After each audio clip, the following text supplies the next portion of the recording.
முன்னாள் அமைச்சர் சகோதரர் விஜயபாஸ்கர் மற்றும்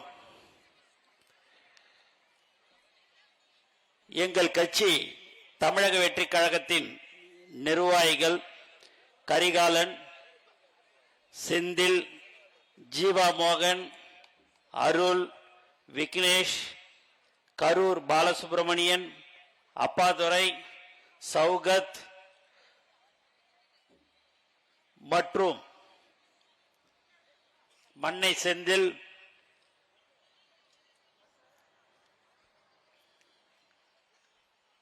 மற்றும் எங்களுடன் சட்டசபையில் இருக்கும் சகோதரர் ராமச்சந்திரன் சட்டமன்ற உறுப்பினர், சகோதரர் மாரிமுத்து சட்டமன்ற உறுப்பினர்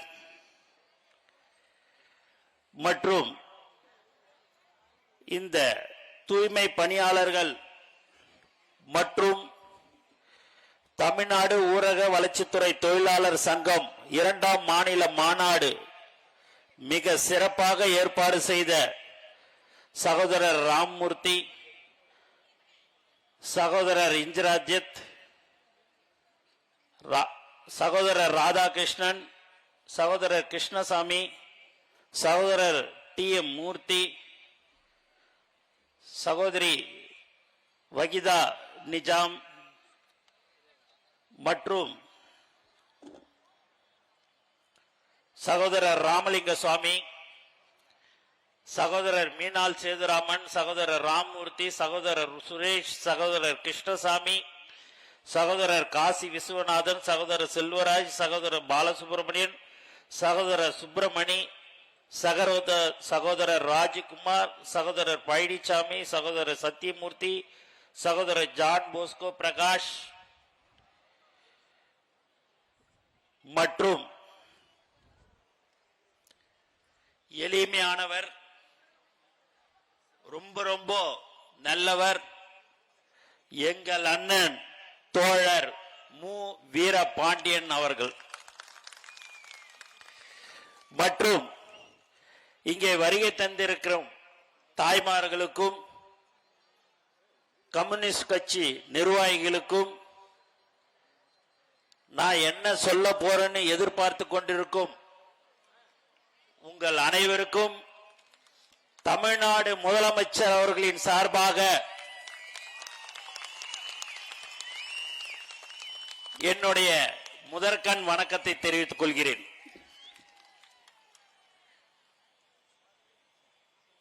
தூய்மை பணியாளர்கள்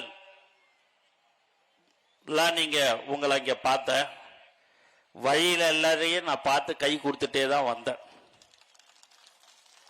ஏன்னா உலகத்திலேயே உங்களை மாதிரி சேவை செய்வதற்கு வேற யாருமே இல்லை.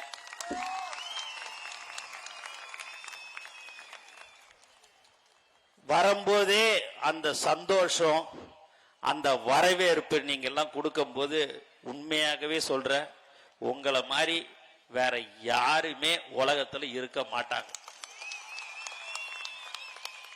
இந்த மாநாட்டில் கை தட்டுறதுக்கோசம் நான் பேசுறதோ அந்த இதெல்லாமே உண்மை இல்லை. 25 வருடத்துக்கு முன்பாக நான் சட்டமன்ற உறுப்பினர் ஆவறதுக்கு முன்னாடியே ஸ்வச் பாரத் என்ற ஒரு திட்டத்தை 25 வருடத்துக்கு முன்பாக பாண்டிச்சேரியில நான் 15 பேரை வச்சு விசில்ல அடிச்சு நான் குப்பைய அள்ளி நான் தமிழக முதலமைச்சர் அவர்களுடைய முகத்தை காட்டி நான் சட்டமன்ற உறுப்பினராக ஆனேன். அப்பயே 2006 நான் சட்டமன்ற உறுப்பினராக ஆனேன். அதுக்கு முன்னாடி நான் சுமார் ஒரு 14 வருஷத்துக்கிட்ட அந்த பணியை நான் செய்தேன். அது ஒரு புனிதமான ஒரு பணி. கொரோனா காலத்துல அண்ணன் சொன்னாங்க, எல்லாரும்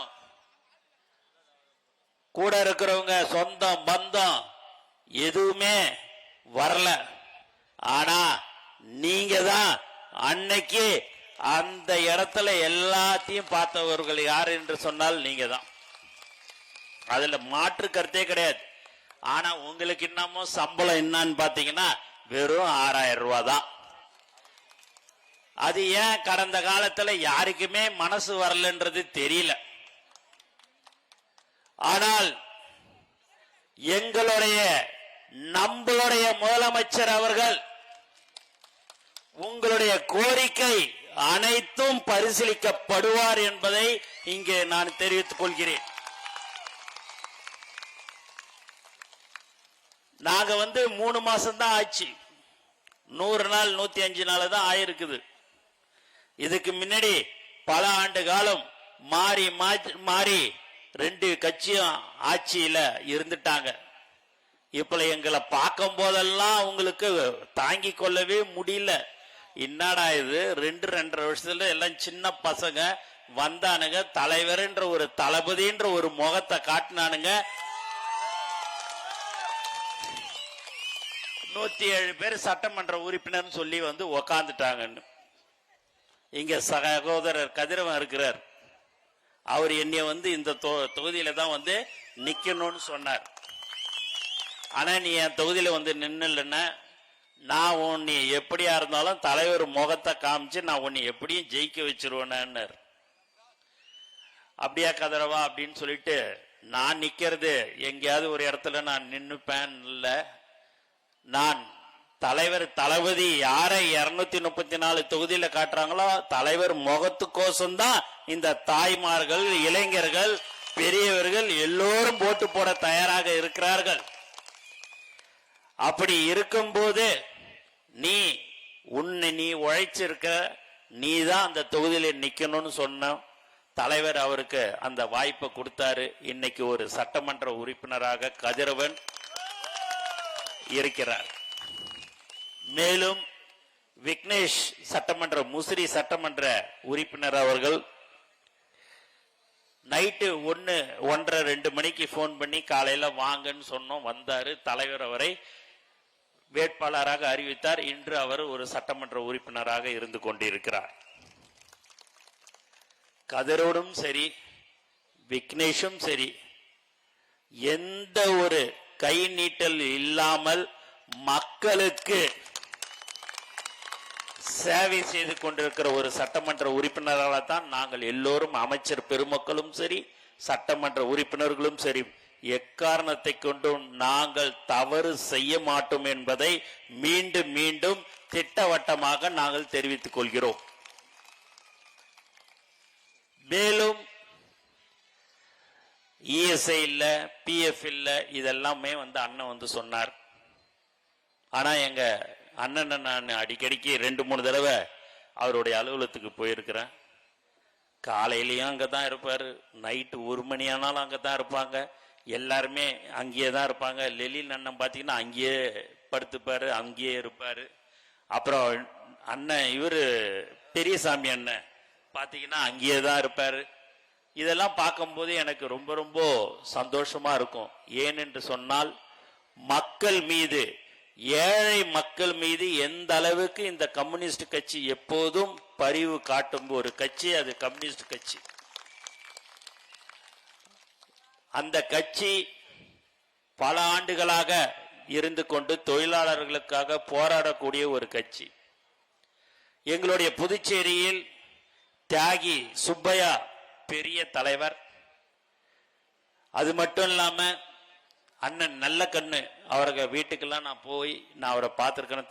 தளபதி போய் பார்க்க சொல்லிக்கிறார், தலைவரும் பார்த்திருக்கிறார். அப்பேற்பட்ட ஒரு எளிமையான ஒரு தலைவர்கள்லாம் இந்த கம்யூனிஸ்ட் கட்சியில இருந்திருக்கிறாங்க. அது மட்டும் இல்லாம நீங்கள் எப்படி கம்யூனிஸ்ட் கட்சி ஏழைகளுக்கு போராடுகிறதோ, நாங்கள் எங்களுடைய தமிழக வெற்றி கழகம் ஏழைகளுக்கான கட்சி என்பதை இந்த நேரத்தில் நான் தெரிவித்துக் கொள்கிறேன். எங்கள் தலைவர் தளபதி அன்னைக்கும் சொன்னேன், இன்னைக்கும் சொல்றேன், பெரிய பெரிய பணக்காரங்கள், பெரிய பெரிய ப்ரொடியூசர் வந்தா 5 நிமிடம் தான் பேசுவாரு. ஒரு சாதாரண சித்தாளுகிட்ட 2 மணி நேரம் உக்காந்து அவர் கையாலேயே அந்த மோரோ இல்ல காஃபியோ எடுத்து கையில கொடுக்கிறவர் தான் எங்கள் தலைவர், நம்மளுடைய தமிழ்நாடு முதலமைச்சர் என்பதை தெளிவாக தெரிவித்துக் கொள்கிறேன். அண்ணன் சொன்னாரு, இந்த ஆட்சிக்கு நாங்கள் ஆதரவு கொடுத்திருக்கிறோம். ஆனால் நாங்கள் கொடுக்கும் கோரிக்கைகளை நிறைவேற்றவில்லை என்று சொன்னால் எங்களுடைய போராட்டம் நடைபெறும் என்று சொன்னார். அப்படி ஒரு கட்சியாக எங்கள் தலைவர் தளபதி இருக்க மாட்டார். நீங்கள் போராட வேண்டிய அவசியமே இருக்காதன்னா நான் தெளிவாக சொல்றேன். போராடிதான் நீங்கள் ஒரு பெற்றிட வேண்டும் என்பது கடந்த காலம். இந்த காலத்துல இந்த ஆட்சியில தமிழக வெற்றி கழகத்துடைய முதல்வர் அவர்கள் ஏழைகளுக்கு என்ன கஷ்டம் இருக்கிறது அதை தீர்த்து வைக்கக்கூடிய ஒரு முதலமைச்சராக தான் எங்கள் தமிழக முதலமைச்சர் இருப்பார் என்பதை அண்ணனுக்கு நான் தெரிவித்துக் கொள்கிறேன். ஆகவே கம்யூனிஸ்ட் கட்சினால அடிக்கடிக்கு போராட்டம் நடத்திக்கினே இருந்தாங்கன்னு தான் சொல்லுவாங்க. இனி வரும் காலங்கத்தில் இன்னும் கம்யூனிஸ்ட் கட்சி போராட்டமே நடத்த மாட்டாங்க என்ற ஒரு நிலைமைதான் கண்டிப்பாக நாங்கள் எடுத்து வருவோம். எங்க ஆட்சி தானே இன்னும் ஒரு 20-25 வருஷத்துக்கு, அதெல்லாம் மாற்று கருத்தே கிடையாதுன்னு. எங்க ஆட்சி தானே இருக்கும். ஏன்னா இந்த நீங்க 3 மாசத்துல பாத்தீங்கன்னா உண்மையா சொல்றேன், எங்களை ஒரு முதலமைச்சர் இப்படி இருப்பார் அப்படி இருப்பாருலாம் நாங்க எல்லாத்தையும் கேள்விப்பட்டிருப்போம். அன்னைக்கு எங்களுக்கு எப்படி 22-30 வருஷத்துக்கு முன்னாடி எங்க தலைவர் தளபதியை பார்த்தனோ அதே மாதிரி இன்னைக்கு அதே பணிவு அதே அடக்கத்தோடு இருக்கிற ஒரு முதலமைச்சர் நம்மளுடைய தமிழக முதலமைச்சர். ஆகவே உங்களுடைய குறைகள் நிறையவே இருக்குது, அதை நான் இல்லைன்னு சொல்லல. 125 நாள் வேலை வாய்ப்புகள், அதுலயும் உங்களுக்கு எல்லாமே உங்களுக்கு சிரமமா இருக்குது. இதெல்லாம் மிக விரைவில் உங்களுடைய கோரிக்கை முதலமைச்சருடைய கவனத்துக்கு எடுத்து செல்லப்பட்டு அது கண்டிப்பாக உங்களுக்கு ஒரு நல்ல பதிலை கண்டிப்பாக தலைவர் தளபதி அவர்கள் அறிவிப்பார்கள் என்பதை இந்த நேரத்தில் நாங்கள் தெரிவிச்சுக்கிறோம். சகோதரி சொன்னாங்க அமைச்சர் அவர்கள் அறிவிப்பாருன்னு, எனக்கு பக்குன்னு ஆச்சு. என்னடா இது நம்மள வம்பல மாட்டி விடுறாங்க சகோதரி அப்படின்னா. சகோதரி ஏன் சகோதரி இப்படி சொன்னீங்கன்னு, ஏன் என்று சொன்னால் நான் இங்கே ஒரு சட்டமன்ற உறுப்பினராக நான் இங்கே இருக்கிறேன். விக்னேஷ் இருக்கிறாரு, கதிரவன் இருக்கிறாரு. எல்லாரும் யாருக்கோசம் ஓட்டு போட்டாங்கன்னா எங்களுடைய தலைவர் தளபதி என்ற ஒரே ஒரு முகத்துக்கோசம் தான் 234 தொகுதியிலையும் ஓட்டு போட்டாங்க. அதனால உங்களுக்கு எல்லாருக்குமே கண்டிப்பாக மிக விரைவில் நல்லது நடக்கும் என்பதை திட்டவட்டமாக நான் தெரிவித்துக் கொள்கிறேன். மேலும் தூய்மை பணியாளர்களுக்கு விழுப்புரத்துக்கு நான் போயிருந்தேன். அப்போ எல்லாம் தூய்மை பணியாளர்கள் எல்லாருமே இருந்தாங்க. அவங்ககிட்ட நான் கேட்கும்போது 6000 ரூபா தான் கொடுக்குறாங்க. காலையில் 6-7 மணிக்கு 6 மணிக்கு வரோம், சாயங்காலம் 4-5 மணிக்கு தான் நாங்கள் போகிறோன்னு சொன்னாங்க. அதை அவங்க சொல்லும் போதே எனக்கு ரொம்ப கஷ்டமாக இருந்தது. இங்கே நீங்கள் பார்த்தீங்கன்னா 70-75 வயசு பாட்டிலாம் கூட எப்பா எங்களை விட்டுறாதப்பா அப்படின்னு சொல்லிட்டு கையை பிடிச்சிக்கின்னு கேட்டாங்க. அந்த பாட்டி கிட்டலாம் சொல்ற, உங்களை ஒரு காலமும் உங்கள் பிள்ளை, உங்கள் முதல்வர், உங்கள் அண்ணன், உங்கள் தம்பி உங்களை கைவிட மாட்டார் என்பதை தெளிவா தெரிவிச்சுக்கிறோம். லஞ்சம் வாங்காம ஊழல் பண்ணாம இருந்தாலே போதும், நீங்க எல்லாருமே செழிப்பா இருப்பீங்க. அந்த லஞ்சமோ ஊழலோ நாங்கள் ஒரு காலமும் நாங்கள் பண்ண போவது இல்லை. ஆகவே நீங்கள் எல்லோரும் என்ன நினைக்கிறீர்களோ அதை செய்யக்கூடிய தலைவர் தளபதி கண்டிப்பாக உங்களுக்கு செய்வார் என்பதை நாங்கள் தெரிவிச்சுக்கிறோம். கொரோனா காலத்தில் நீங்க பார்த்தீங்கன்னா 2017 ஒரு ஆர்டர் போட்டாங்க அப்படின்னுட்டுலாம் அண்ணன் சொன்னாரு. அதெல்லாம் அந்த காலத்தில் ஆர்டர் போடுறதோடு சரி, அந்த காலத்து அந்த போன கால ஆட்சி எல்லாம். இப்பெல்லாம் ஒரு ஆர்டர் போடுறாரு அப்படின்னா எல்லாரையும் கூப்பிட்டு கலந்து பேசி அதுக்குண்டான ஃபண்ட் இருக்குதா, சீஃப் செக்ரட்டரி கூப்பிட்டு, ஃபைனான்ஸ் செக்ரட்டரி கூப்பிட்டு, அந்த கன்சர்ன் செக்ரட்டரி கூப்பிட்டு தினந்தோறும் உக்காந்து ஆய்வு செய்து எப்படி பண்ணலாம் ஏது செய்யலாம் நான் வாக்குறுதி மக்களுக்கு கொடுத்தேன், அதை நம்பி எனக்கு வாக்களித்திருக்கிறார்கள், அதை நான் செய்ய வேண்டும், எனக்கு வேற எந்த ஒரு சிந்தனையும் இல்லை என்று சொல்லக்கூடிய ஒரு தலைவர் தான் நம்மளுடைய தலைவர் மாண்புமிகு முதலமைச்சர் அவர்கள். அதனால ஏன்னா இங்க வந்துட்டு நான் பாட்டு உங்ககிட்ட அதை செய்யறேன் இதை செய்யறேன் அப்படின்னு எல்லாத்தையும் கை தட்டிட்டு கைத்தட்டல வாங்கின்னு போற அரசாங்கம் தமிழக வெற்றி கழகத்துடைய அரசாங்கம் இல்லை. எதை சொல்கிறாரோ அதை செய்யக்கூடியவர் தான் தலைவர் தளபதி என்பதை தெளிவாக தெரிவிச்சுக்கிறேன். அதனால டிரைவர் இத சொன்னாங்க. எல்லா தொழிலாளர்களும் சுமார் ஒரு 2.5 லட்சம் பேர் நீங்க இருந்து கொண்டிருக்கிறீர்கள். லெனின் அண்ணன்லாம் என்னை ஒரு 20 நாளா மறந்துடாதீங்க, 21ஆம் தேதி மறந்துடாதீங்க, அண்ணன் வீரபாண்டி அண்ணன் வேற உங்ககிட்ட சொல்ல சொன்னாரு, மறந்துடாதீங்க, அதுல கலந்துக்குங்க, விட்டுடாதீங்கன்னாரு. இன்னைக்கு காலையிலயும் போன் அடிச்சுனே ஒரு 5-6 தடவை இருந்தார். ஏன் என்று சொன்னால் அதுதான் கம்யூனிஸ்ட் கட்சி. மக்களுக்கு, ஏழை மக்களுக்கு துணையாக நிற்கும் கட்சி எது என்று சொன்னால் அது கம்யூனிஸ்ட் கட்சி. ஆனால் ஏழைகளுக்கு துணையும் நிற்கும், செய்து தர்ற ஒரு கட்சியாக நம்மளுடைய தலைவர் தளபதி இருப்பார் என்பதையும் நான் உங்களுக்கு தெரிவிச்சுக்கிறேன்.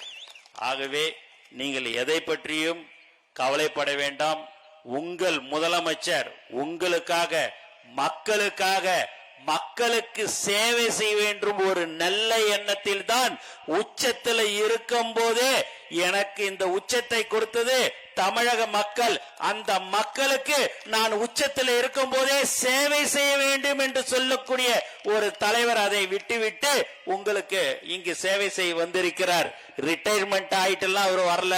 உச்சத்துல இருக்கும்போது இன்னும் அவர் இருக்கிற வரைக்கும் இன்னும் 50 வருடத்துக்கும் அவரு தான் அந்த உச்ச நடிகராக இருந்திருப்பார். ஆனால் அந்த உச்சத்தை கொடுத்த இந்த மக்களுக்கு, தமிழக மக்களுக்கு நான் அதை அந்த நேரத்தில் அப்போதே நான் விட்டு தான் நான் சேவை செய்வேன் என்று சொல்லி வரக்கூடிய ஒரு தலைவர் தான் எங்களுடைய தலைவர் தளபதி என்பதையும் இந்த நேரத்தில் நான் உங்களுக்கு திட்டவட்டமாக நான் தெரிவிச்சுக்கிறேன்.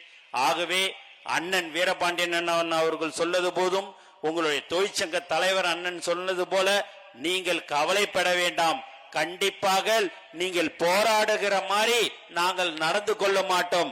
உங்களுடைய கோரிக்கைகள் அனைத்தும் பரிசீலிக்கப்பட்டு ஒவ்வொன்றாக உங்களுக்கு செய்து தரப்படும் என்பதை உங்களுக்கு இந்த நேரத்தில் நான் தெரிவித்துக் கொண்டு எனக்கு வாய்ப்பு கொடுத்த அனைத்து நல்ல உள்ளங்களுக்கும் நன்றி கூறி விடைபெறுகிறேன். நன்றி, வணக்கம்.